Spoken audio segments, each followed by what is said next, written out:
Whitehall 1212.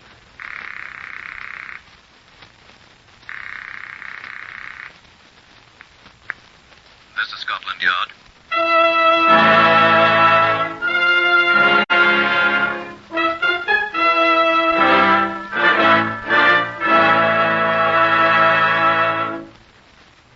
For the first time in history, Scotland Yard opens its official files to bring you the true stories of some of its most baffling cases. These are the true stories. The plain, unvarnished facts, just as they occurred, reenacted for you by an all-British cast. Only the names of the participants have for obvious reasons been changed. The broadcasts are presented with the full cooperation of Scotland Yard. Research on Whitehall 1212 is furnished by Percy Hoskins of the London Daily Express. The stories for radio are written and directed by Willis Cooper. Chief Superintendent John Davidson acts as custodian of the Black Museum. He will tell you now about Scotland Yard case number 630612, which began on the 20th June, 1946, and was concluded the 26th October the same year. Here is Chief Superintendent Davidson. Good afternoon. Aside from our collection of weapons of murder, of which we have a great many, there are many more objects here which seem highly incongruous among the knives and the guns, the battered bullets, and the conventional blunt instruments. I could show you a hat, a left boot, a folded 5-pound note, and a riding crop, a copy of the Book of Common Prayer, all of which have figured in their various times in one murder or another. What I have to show you from the file of case number 630612 is this very small thing. I assure you there are other things in that box, but this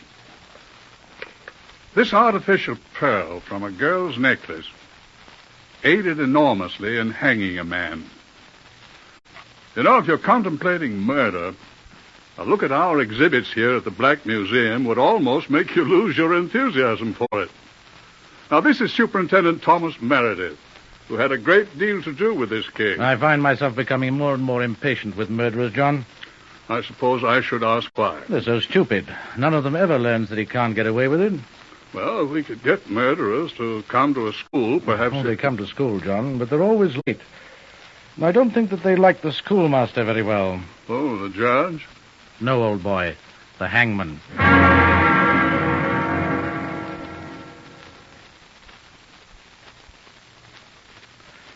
I was unable to accompany Inspector Cecil Daly of the CID when he went down to the Pembridge Court Hotel, Notting Hill, that Friday morning in June 1946 to investigate the reported death of a guest. When I finally arrived there 2.5 hours later, I was glad I hadn't got there before. Inspector Daly told me all about it, though. She was lying there on the other bed with one arm cramped under her body, on her face. Shot of what? Died of suffocation, the doctor says. Her face was buried in the pillow. Matter of fact, a good bit of the pillow had been stuffed into her mouth like a gag. You'd think she'd have got herself up. She was tied to the bed. Oh? Ankles tied together with a bath towel. Head fastened to the frame of the bed with the belt of her coat. Face down on the pillow. Bloodstains here on the bed. You see them? She'd been beaten. What with? From the marks on her back, I imagine it was a riding crop of some sort. Riding crop? Haven't seen one for years. And they took her over to the Hammersmith mortuary. You can go and have a look at the marks if you like. What about her clothes? Well, she had all her clothes on, except her shoes. The back of her dress was ripped, stuck to her back. Blood. Beating didn't kill her. So the doctor said. I fancy he'll be doing a post-mortem, though, just to be sure. Know who she was? Identity card and ration book in her purse. Name of Marjorie Tate. It's murder, of course. I don't think it was measles, sir. You haven't any idea who did it? I think a bloke named Neville Georgeclavelli King. Oh? That's the name this room was booked under. He's had this room booked since yesterday morning. Had a front door key. The way they run these places. That's a spot careless, isn't it? All the staff goes to bed at midnight, leaving the place locked up. So nobody saw them come in, then? Not a bloody soul. You don't even know he was here, then? Somebody was. Yeah. Well, looks as if we'll have to find him. Well, the manageress gave me his home address. I expect it's phony, though. Let's have a try. Where is it? Seven Oaks in Kent. We'll get the Seven Oaks police on the telephone and... Well, I think I'll run over there if you don't mind. If you like, but a telephone call... I'd rather go in person. I'd like to bring him in myself. But why, when the telephone... You didn't see that poor girl's body.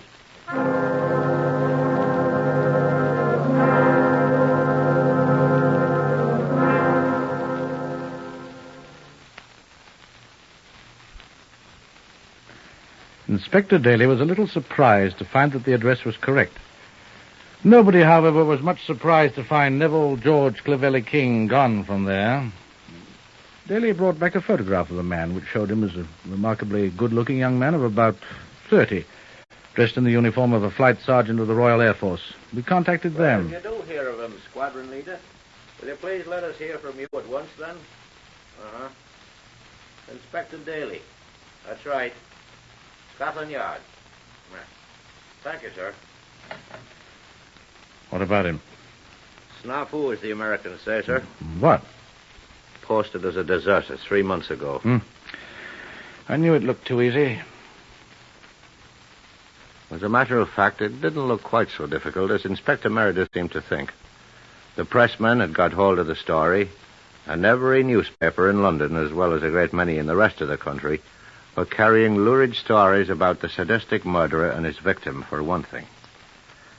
Another thing, the photograph of the young Air Force sergeant had been given general circulation amongst all the police stations in England.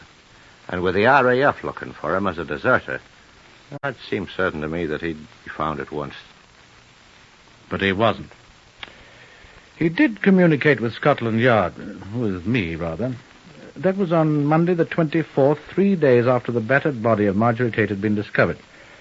Well, true, my name was in all the papers, but he didn't have to demote me to the rank of inspector.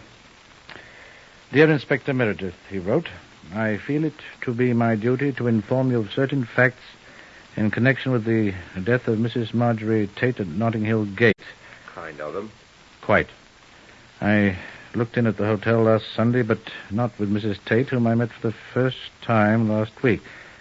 She had asked me if she could use my hotel room on Sunday night, and I gave her my keys, asking her to leave the door open when she left. She said she would be leaving the room about 2 a.m.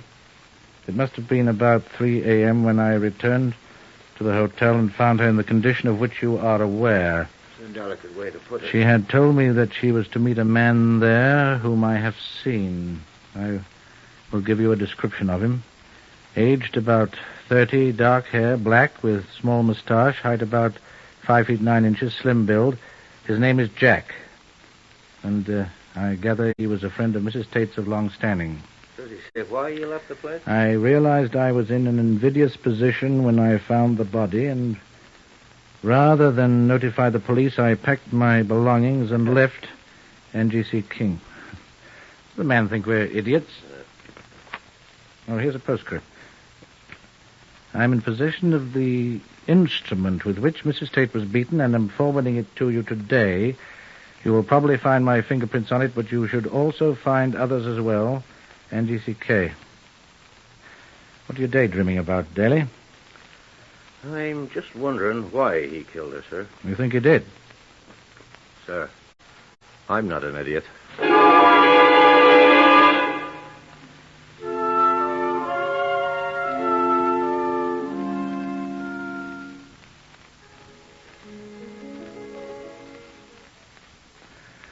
I sometimes wonder whether I am. I watched the post eagerly all day for the instrument King had spoken of. Of course, it didn't arrive. Not on Monday or Tuesday or Wednesday. On Thursday, Marjorie Tate was buried. The coroner's jury had not found out anything except what we had already known.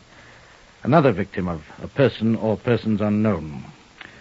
That same day, I had a full report of what a squad of detectives and laboratory men had discovered in the hotel room at Notting Hill Gate. They discovered nothing. No fingerprints, nothing. Oh, yes, blood. On Friday, I had a visitor at Scotland Yard. Who is it, I asked Inspector Daly? A young woman. This one's alive. Ask her to come in. And here, please, miss. How do you do? Yvonne Higgins, Inspector Meredith. Superintendent Meredith, Miss Higgins. Oh, I'm sorry. Neville called you Inspector. I'm terribly That's quite sorry. all right, miss. Who called me Inspector? Why, my fiancé, Superintendent. You know him. You've spoken to him. Well, I mean... Who is this man? Why, he says he knows you, sir. He came in here to see you. Isn't he here? Who is he? What have you done with him? Is he in jail? Why, what's... No, he isn't in jail yet, Miss Higgins. Now, tell the inspector... I'm sorry, the superintendent his name, please. Although I think he knows. I'd like to hear this young lady tell me. Why, it's Neville Georgeclavelli King. Oh, then you do know him. Don't you? We have heard of him, Miss Higgins, is it? Higgins, yes. But I expect to become Mrs. King one day soon. Neville was visiting me and my parents, you know, just Monday. He told us about the frightful murder that happened in his hotel room whilst he was away. He said you called on him and showed him the body. Fair gruesome, he said it was. He had to leave to come to London because you wanted his advice. His there advice? At Scotland Yard. Why, isn't that right? Neville said... Isn't he here helping you? My dear young woman, I mean... What I think Superintendent Meredith is asking you, Miss Higgins, is... are you telling us the truth? Of course I'm telling you the truth, officer. I demand to see my fiancé at once. He told me he didn't trust you and didn't want to come. I'm sure of that. Well, where is he? I don't know. You're lying to me. You've got him hidden away somewhere. Oh, make us stop that, Daly. Well, now, look here. Please. I can't do anything with it, sir. You're holding him prisoner. No. Well, that's a thanks that he gets for All doing right, it. now, young woman. Stop her, Daly. Listen. Sir, I can't stop her.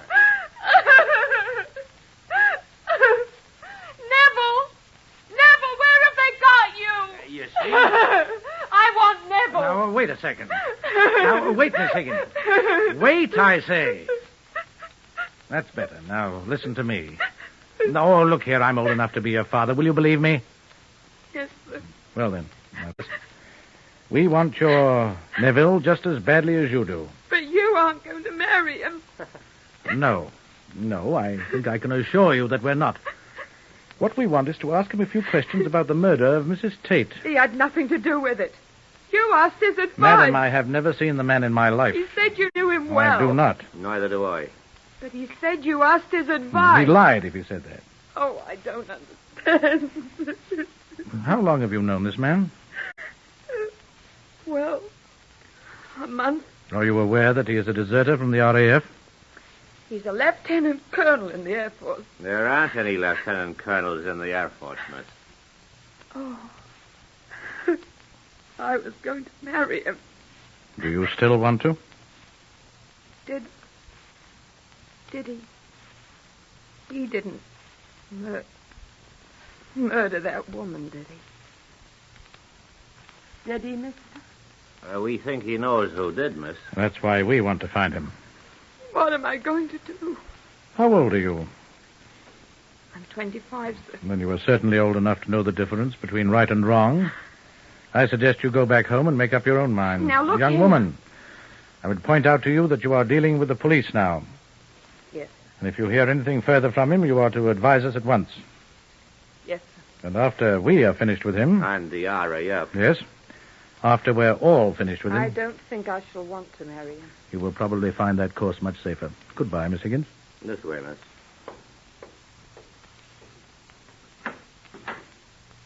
I hope you do find him. Why, there's a thief. Tut, Miss Higgins. Yes. Goodbye. Well, I fancy I handled that quite well, Daly. But you didn't find him, No, Superintendent. you'll turn him up for us. If he doesn't beat another woman to death first.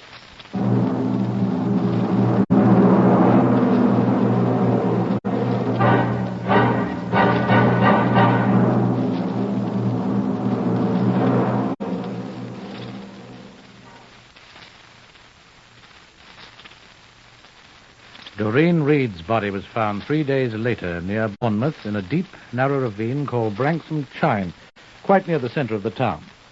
The Chief Constable of Southampton, who had the authority, called Scotland Yard at once, and it was quite natural that Daly and I were sent down to Bournemouth. Quite a group was assembled at the Bournemouth police station when we arrived. Detective Constable Ted Allardyce of Bournemouth. We've got the body in the mortuary if you'd like to see it, Superintendent. You go and look at it, Daly. Yes, sir. I'll take you over there presently, Inspector Daly, if you wish. Thank you. Who are these other people? The fat gentleman there's the manager of the Norfolk Hotel, where this Miss Reed was staying, sir. The dead one. The other one's the hotel manager, too. The Tollard Royal Hotel, where Miss Reed was last seen alive. The other man's the hall porter of the Tollard Hotel. I don't know what he's doing here. Shall I throw him out? Oh, that's where she was last seen. Let him stay there. I say, Daly, you go over to the mortuary with Constable Allardyce, Yes, sir. I'll have a talk with these fellas. Yes, sir. Did one of them find her? No, sir. It was an elderly lady found the body. She's at home. Shock was too much for her. Well, you pop along to the mortuary, Inspector, and come back as soon as you can. Yes, sir. I'll talk to the fat one, the one where she lived. Right, sir. Come over here, please, Mr. Golden. Come along, Inspector, if you please. It isn't far, sir. We'll be back directly. All right. Here, this gentleman? I'm Superintendent Meredith of Scotland Yard, sir. Eli Golden, sir. Managing director of the Norfolk Hotel here. How do you do? How do you do? I understand Miss Reed lived at your hotel, sir. That is correct. A most charming young woman. She's been ill. Influenza, I believe. Bournemouth is an excellent place to recuperate, as you know, Superintendent. Yes, sir. I was very fond of the young lady. When did you last see her, Mr. Golden? On Friday afternoon, the 5th. She was starting out for a walk. I remember I said to her, "Don't get lost, Miss Reed." Did Miss Reed have any visitors during her stay at your hotel, sir? No, sir. Not that I know of. Oh, yes. Her father did call her on last Sunday, the 30th of June, but he returned at once to his station. He's a major in the Guards' Armored Brigade, I believe. He know about his daughter's death? The body was found only last night, sir. No ideas about it, I suppose. Me? I have my own ideas, yes, sir. Mind telling me about them? I think she was murdered. And who murdered her? I would not care to impugn the rectitude of a guest at a competing hostelry, sir. You what? Be suspicious of the customer of another hotel. What are you talking about? The person with whom Miss Reed was last seen is a guest of my colleague, Mr. Athelstan Levitt, there, of the Tollard Royal Hotel. Levitt. Come here, Mr. Levitt, please. Yes, sir.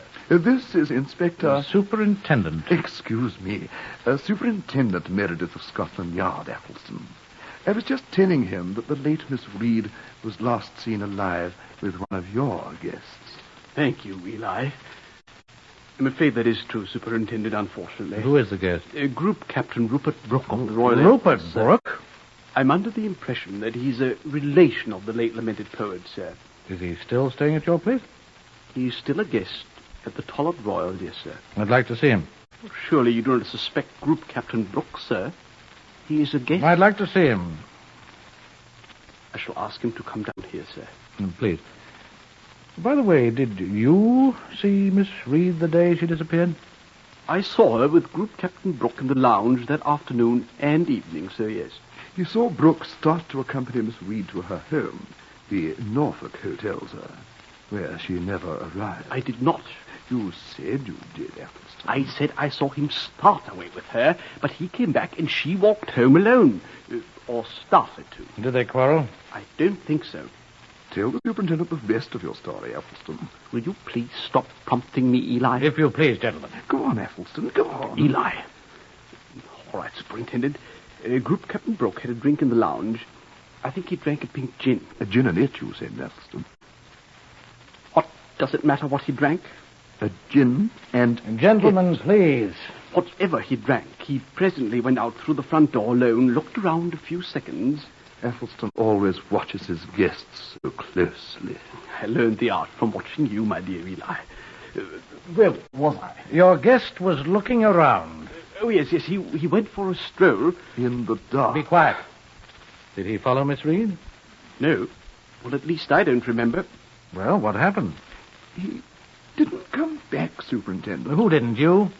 No, I came back, but Well, it was rather unusual. Group Captain Brooke came back to his room through a window. Why? He told Mr. Levitt here that he was playing a joke on the hall porter. Peter Lynn over there. What sort of a joke? He told me he knew Peter'd be on duty all night, and he'd think he hadn't come in. Who? Group Captain Brooke, sir. So he took a ladder the builders had been using and stuck it up against his window and popped in the hotel that way, and when he hadn't been seen coming in, he'd been there in the morning, and, Peter wouldn't know it. Very funny, Superintendent. Yes. I want to see this group captain at once, Mr. Levitt. Yes, sir. Oh, Superintendent Meredith. Huh? Oh, hello, Daly. I've seen her. Yeah? I'd like to speak to the superintendent privately, if you please, gentlemen. Oh, why, certainly. Get that fella down here, Levitt. Oh, here's Constable Allardyce. Allardyce, go to this gentleman's hotel with him and bring that group captain, Lord Tennyson, or whatever his name is. Group captain bring him back here at once. I want to see him. Yes, sir. Now, Mr. Levitt, sir. What's up, Daly? I saw her. Well, talk her. And in my present opinion, it's the same man. Same fellow that killed the other one, you mean? She's been beaten, too. The marks look like the ones on the woman at Notting Hill Gate. Like a riding crop, you said then. I take my oath that this was a riding crop, too. She's suffocated, too. One of her stockings had been rammed down her throat. Oh, her face was quite blue. Does look like the same bloke. Yeah, there's only one thing was different. What? He cut this one's throat, too, after he'd beaten her. Something else different, too. Sir? It was an Air Force sergeant that was mixed up in the other affair. Looks as if he got promoted. There's a group captain mixed up in this one.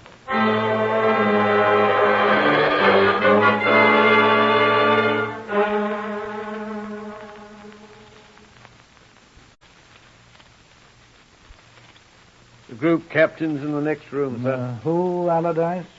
With that fellow from the Tollard Royal, sir. Have you been there and back?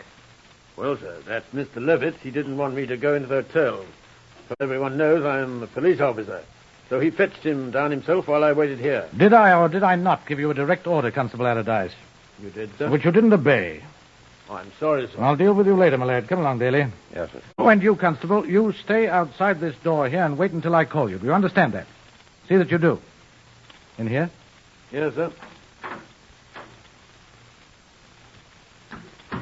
I brought Group Captain Brooke down here, sir, as you You may requested. step outside, Mr. Levitt. You too, Mr. Golden. But Outside, both of you. And, please wait. Come on now.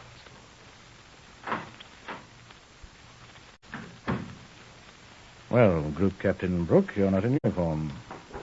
My dear man, I'm on leave. If you knew anything about... I'll have a look at your papers, please. Oh, it's quite all right. I'm Superintendent Meredith, CID, Scotland Yard. So I Now, understand. your papers, please. Well, look, old chap, they're in my jacket back at the hotel. Good Mr. Levitt rushed me down here in such a hurry. Levitt! Yes, sir. Get this man's jacket from his room down here at once. Yes, sir.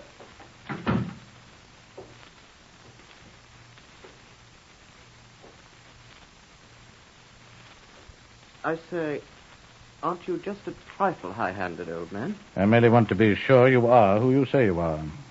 Well, I'm sure my papers will prove who I am, sir. I hope so. Now, you knew Miss Doreen Reed. The young woman who was murdered Friday night. How do you What do know you say, Daly? I said I wondered how you knew she was murdered Friday night, Group Captain. Well, I thought everyone knew that, old boy. It seems you were the last person to see her alive. Afraid so. Awfully sorry. She was rather a nice girl. Shocking thing, isn't it? Will you tell me why you entered your rooms that night by means of a ladder instead of in the normal manner, Group Captain? Oh, that. Did old Levitt tell you about that? I told him, you know. A great joke on Peter, the hall porter. We're always ragging each other. He was a leading aircraftsman in the early days of the war. Dropped a 100-pound bomb on his foot. Oh, it was a dummy one. Loaded with earth, you know. Was that the only reason why you crawled into your rooms by the window, sir? Huh? Oh, why, of course, old boy. What other reason would there be? That's what I'm wondering, sir. Well, I assure you it's just... See who it is, Daly. Group Captain Brooks' jacket, sir, from the hotel. Thank you, Allardyce. Excuse me, sir. What? Is that Group Captain Brooks? Yes. No, it ain't, sir. What? Do you know him? What's going on there? That ain't Group Captain Brooks, sir. Now, what sort of nonsense? Now, look here, Allardyce. I've had about enough of this nonsense. I said he ain't Group Captain nothing, sir. Constable. Who is he, Constable? Here's who he is, sir. Yeah. Right here in my pocket. Here's his picture. Right here on this bulletin you sent out yourself from Scotland Yard not a week ago. Look here. For murder. Wanted. For the murder of Marjorie Ruth Tate. Neville Georgeclavelli King. That's who he is, sir. Aren't you, Group Captain?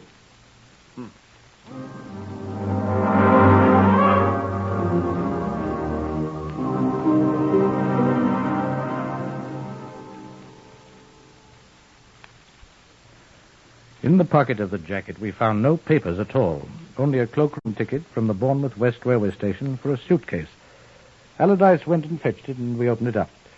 Group Captain Brooke watched us with his pleasant smile. Inside the suitcase was the name of the owner, Flight Sergeant NGC King, RAF. Inside it, too, were several other things. 1, an old-fashioned riding crop stained with blood. 2, a blue foulard scarf, also slightly stained with blood. 3, a single artificial pearl, broken apparently from a necklace. Miss Reed had been wearing an artificial pearl necklace when last seen. 47 pearls were found alongside the body. There are 48 in a necklace of this type. The blood on the scarf was his. There was a small scratch on his neck. Blood of the same type and bits of skin corresponding to his was found under the dead girl's fingernails. Blood type OA, Marjorie Tate's type, and blood type B, Doreen Reed's type, were found on the riding crop. A blood stain on the clothing of Doreen Reed corresponded exactly with the pattern of the plaiting of the riding crop shaft. And Flight Sergeant Neville Georgeclavelli King, who had tried being a group captain, made a statement. I do not hate women at all in general. But I'm afraid that I have a very short temper where women are concerned. Marjorie Tate was a bad woman. She needed to be punished, and I punished her. It's quite easy. So when Doreen Reed refused my company, I decided to punish her. But when one gets the habit, it's so easy to go a little too far, isn't it? I must say that Yvonne Higgins, whom I intended to marry, was always quite nice to me. It was as well for Miss Higgins. A jury found Neville King guilty of murder at Old Bailey, and he was added to the casualty lists of the Royal Air Force at Wandsworth on the 26th of October, 1946. Death by process of law is the last entry in his record.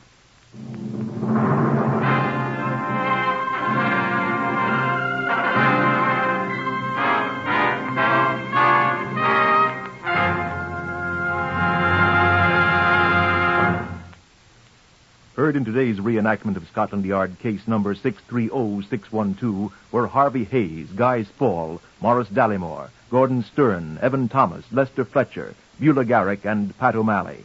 Whitehall 1212 is written and directed by Willis Cooper.